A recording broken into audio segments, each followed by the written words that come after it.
भारत की एक प्राचीन और समृद्ध रियासत में ऊंचे ऊंचे पहाड़ों, चमकती नदियों और हरे भरे बागों के बीच सूर्यगढ़ महल शान से खड़ा था।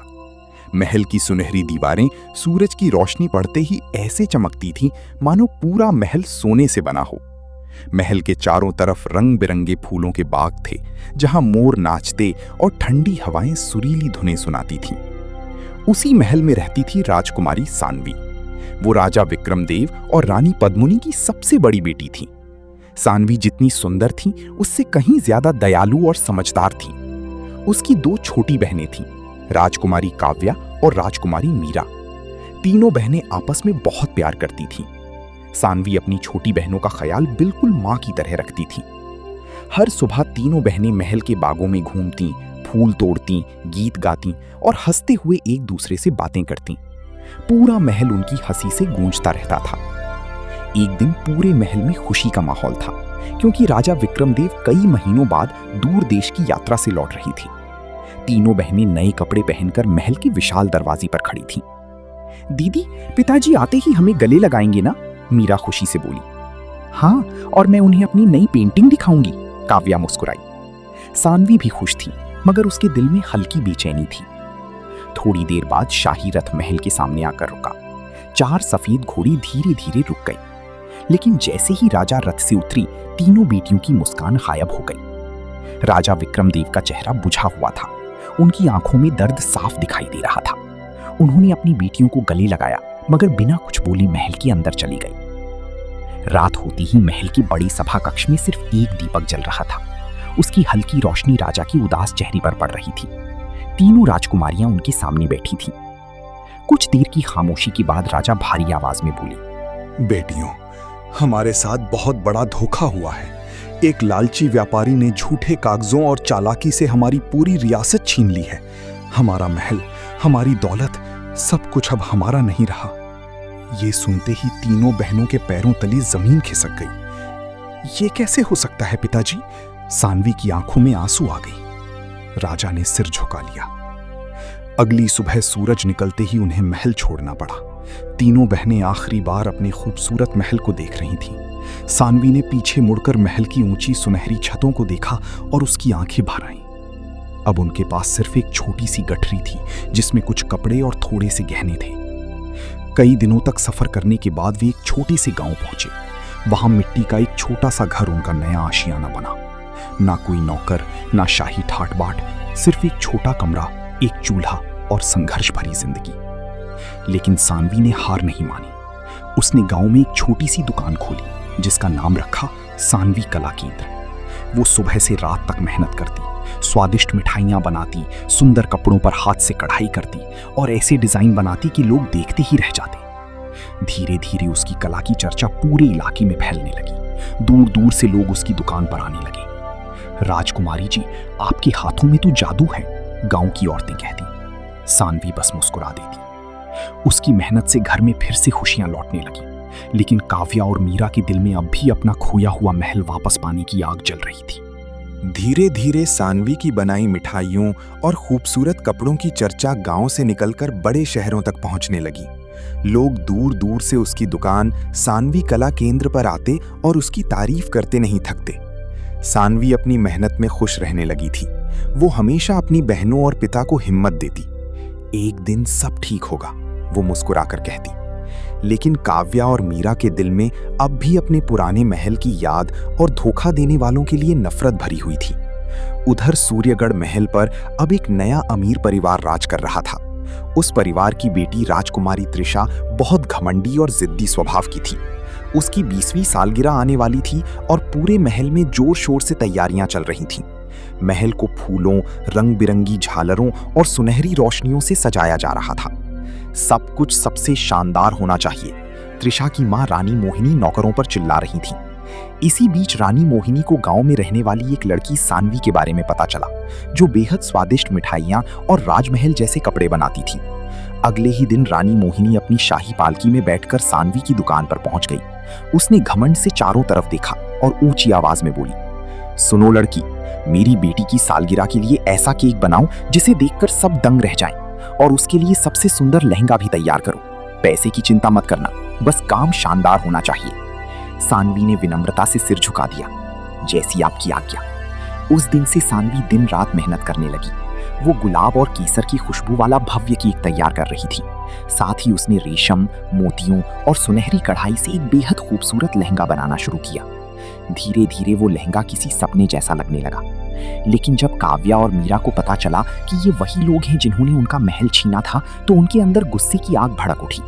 दीदी उन्हीं लोगों के लिए मेहनत कर रही हैं जिन्होंने हमें सड़क पर ला दिया, काव्या गुस्से में बोली। उन्हें खुश रहने का कोई हक नहीं।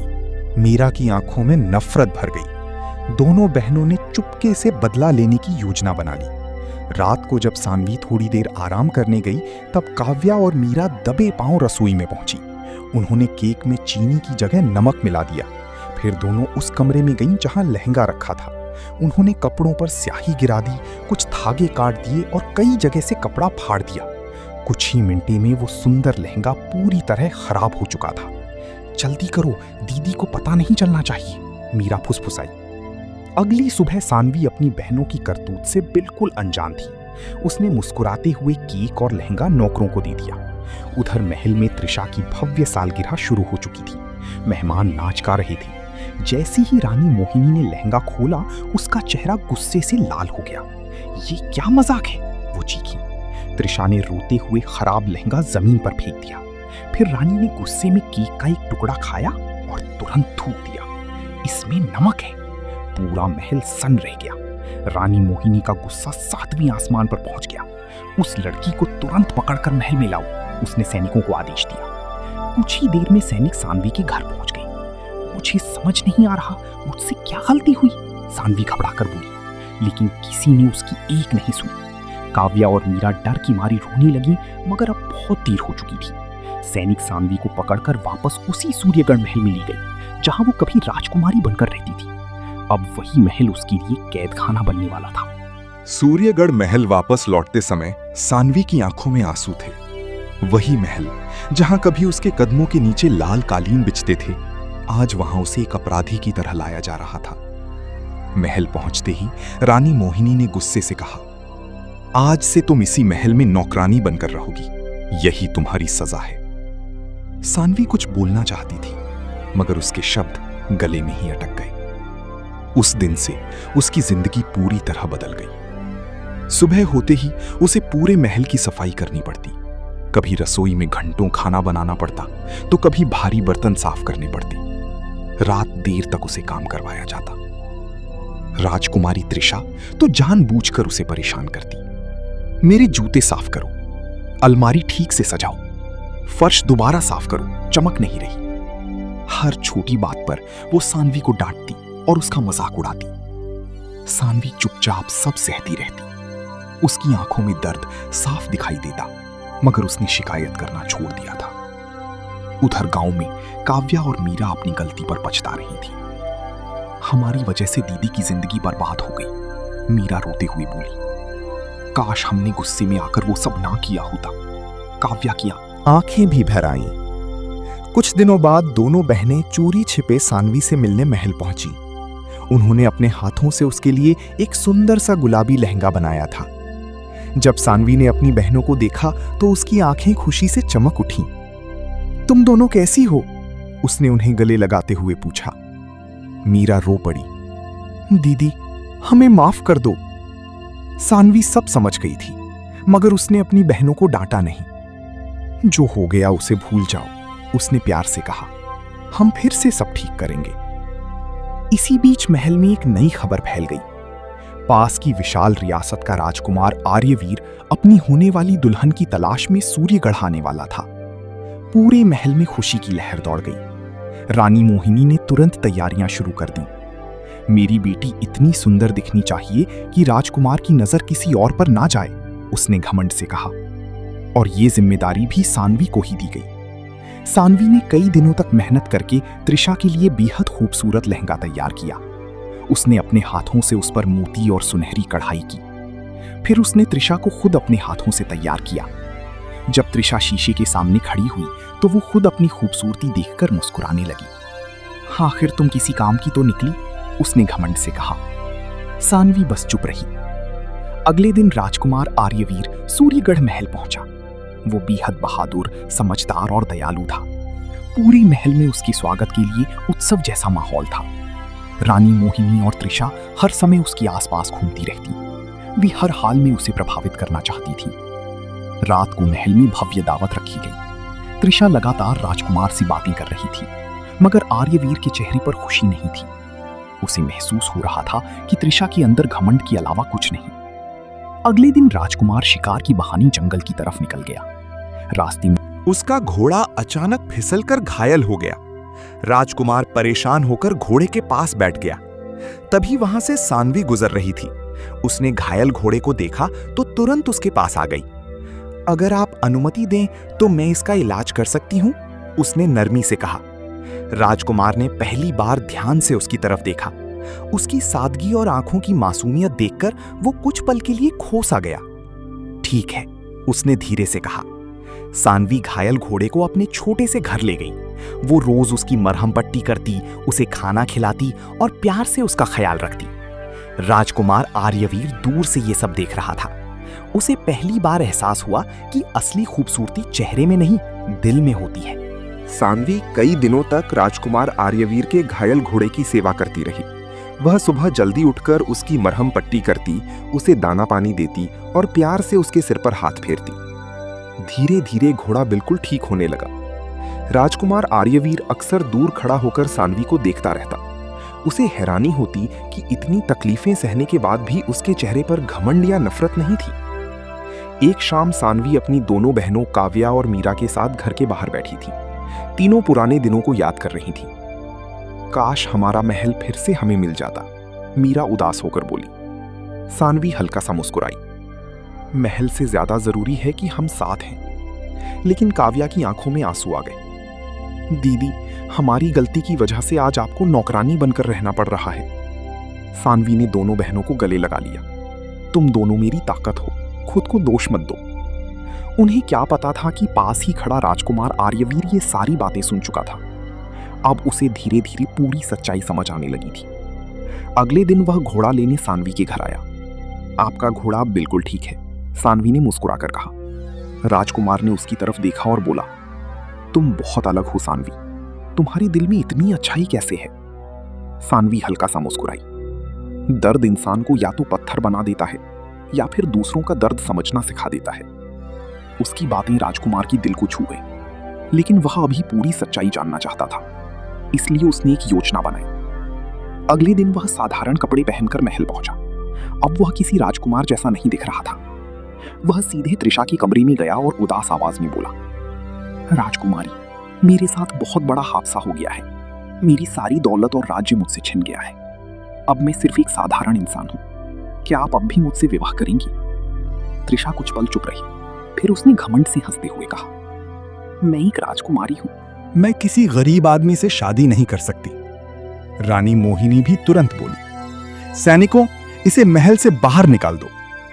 राजकुमार चुपचाप वहां से चला गया। महल से बाहर निकलते समय उसकी नजर सानवी पर पड़ी। उसने देखा कि सानवी उसके उदास चेहरे को देखकर परेशान हो गई है। क्या हुआ? उसने चिंता से पूछा। राजकुमार ने झूठ बोलते हुए कहा, अब मेरे पास कुछ नहीं बचा। सानवी ने बिना एक पल सोचे कहा, अगर आप चाहें तो कुछ दिन हमारे छोटे से घर में रह सकते हैं। राजकुमार उसकी बात सुनकर हैरान रह गया। जिस लड़की के पास खुद कुछ नहीं था, वो फिर भी दूसरों को सहारा देने को तैयार थी। उस रात राजकुमार सानवी के छोटे से घर में रुका। उसने पहली बार सच्चा अपनापन महसूस किया। सभी लोग एक साथ जमीन पर बैठकर साधारण खाना खा रहे थे, लेकिन उस छोटे से घर में जितना प्यार था उतना पूरे महल में भी नहीं था। खाना खाते समय राजा विक्रमदेव ने अपनी पूरी कहानी सुनाई, कैसे उन्हें धोखे से नकली कागजों पर हस्ताक्षर करवाकर उनका राज्य छीन लिया गया। सब सुनकर राजकुमार आर्यवीर का दिल भर आया। अब उसे समझ आ चुका था कि असली हकदार कौन है। उसने मन ही मन फैसला कर लिया। वो हर हाल में सानवी और उसके परिवार को उनका खोया हुआ सम्मान वापस दिलाएगा। अगली सुबह राजकुमार आर्यवीर महल वापस लौटा, लेकिन इस बार उसके चेहरे पर पहले जैसी नरमी नहीं, बल्कि एक दृढ़ फैसला दिखाई दे रहा था। उसने अपने सबसे भरोसेमंद मंत्री को बुलाया और कहा, तुम एक बड़े व्यापारी बनकर सूर्यगढ़ महल जाओ। रानी मोहिनी और त्रिशा के लालच को उनके खिलाफ इस्तेमाल करना होगा। मंत्री ने सिर झुका दिया। कुछ ही दिनों बाद वो अमीर व्यापारी का भेष बनाकर महल पहुंचा। उसके साथ सोने के संदूक, हीरे जवाहरात और कीमती उपहार थे। रानी मोहिनी और त्रिशा की आंखें चमक उठी। व्यापारी बने मंत्री ने मुस्कुराकर कहा, मैं बहुत बड़ा सौदागर हूं। मेरी सारी दौलत का कोई वारिस नहीं है। अगर राजकुमारी त्रिशा मुझसे विवाह कर लें तो मैं अपनी पूरी संपत्ति उनके नाम कर दूंगा। ये सुनते ही त्रिशा खुशी से पागल हो गई। मां, हमें तुरंत हां कर देनी चाहिए, वो लालच से बोली। रानी मोहिनी भी तुरंत तैयार हो गई। मंत्री ने कुछ कागज निकाले और बोला, बस इन दस्तावेजों पर हस्ताक्षर कर दीजिए। बिना पढ़े ही दोनों ने लालच में आकर दस्तखत कर दिए। लेकिन उन्हें क्या पता था कि वे कागज असल में सूर्यगढ़ महल और पूरी रियासत वापस राजा विक्रमदेव के नाम करने के थे। जैसे ही हस्ताक्षर पूरे हुए, महल के दरवाजे अचानक खुल गए। राजकुमार आर्यवीर अपने सैनिकों के साथ अंदर आया। रानी मोहिनी और त्रिशा घबरा गई। ये सब क्या हो रहा है? त्रिशा चीखी। राजकुमार ने सख्त आवाज में कहा, जिस महल पर तुमने धोखे से कब्जा किया था, वो अब उसके असली मालिकों को वापस मिल चुका है। इतना सुनते ही रानी मोहिनी के चेहरे का रंग उड़ गया। कुछ ही देर में सैनिकों ने रानी मोहिनी और त्रिशा को गिरफ्तार कर लिया। उधर सानवी और उसका परिवार जब महल पहुंचे तो उनकी आंखों में आंसू आ गए। वर्षों बाद वे फिर उसी सूर्यगढ़ महल के सामने खड़े थे। राजा विक्रमदेव ने कांपते हाथों से महल की दीवारों को छुआ। हमारा घर वापस आ गया। उनकी आंखें भर आई। पूरा महल फिर से रोशनी और खुशियों से भर गया। हर तरफ फूल सजाए गए, ढोल नगाड़े बजने लगे। पूरे राज्य में उत्सव मनाया जाने लगा। कुछ दिनों बाद राजकुमार आर्यवीर और राजकुमारी सानवी का विवाह बड़ी धूमधाम से हुआ। सानवी लाल रंग के खूबसूरत जोड़े में किसी देवी जैसी लग रही थी। वहीं आर्यवीर शाही पोशाक में बेहद शानदार दिख रहा था। जब दोनों फूलों से सजे मंडप में एक दूसरे के सामने खड़े हुए, तब राजकुमार ने मुस्कुराकर सानवी का हाथ थाम लिया। मैं हमेशा तुम्हारा साथ दूंगा, उसने प्यार से कहा। सानवी की आंखों में खुशी के आंसू आ गए। और मैं हमेशा आपके साथ खड़ी रहूंगी, उसने धीरे से जवाब दिया। चारों तरफ फूलों की बारिश होने लगी। पूरा महल खुशियों से गूंज उठा। काव्या और मीरा भी अपनी बहन को खुश देखकर मुस्कुरा रही थीं। आखिरकार सच्चाई, मेहनत और अच्छाई की जीत हुई। और इस तरह राजकुमारी सानवी की दर्द भरी कहानी एक खूबसूरत खुशहाल अंत तक पहुंच गई।